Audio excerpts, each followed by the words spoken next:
রাতে প্রচুর ঝড় বৃষ্টি হয়েছে। গাছগুলো যেন নতুন একটা প্রাণ ফিরে পেয়েছে। সকাল সকাল ছাদ বাগানে এসেছি আমার শখের গাছগুলো দেখতে। সব রকমেরই পাখি আমাদের ছাদ বাগানে এসে বসে। বাগানের বিভিন্ন পাকা ফলমূল তারা খেয়ে নেয়, তবে আমি আসার আগে এই পাখিগুলো উড়ে চলে যায়। আজ আমি এসেছি, দেখি পাখিটা বসেই রয়েছে। মৃদু বাতাস সবসময় আমাদের ছাদ বাগানে বয়, সেই সাথে পাখিদের কিচিমিচি ডাক। পুরো পরিবেশটাই যেন একটা অন্যরকম সুন্দর লাগে। আমাদের ছাদ বাগানে আজ রঙ্গন ফুল ফুটেছে। থোকায় থোকায় ফুলগুলো এত সুন্দরভাবে ফুটে আছে, দেখে যেন মনটা জুড়ে যাচ্ছে।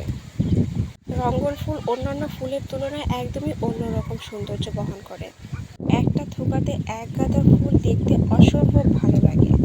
অনেক শখের এই রঙ্গন গাছটা আমাদের ছাদ বাগানে প্রায় প্রতি বছরই ফুল দিয়ে যায়।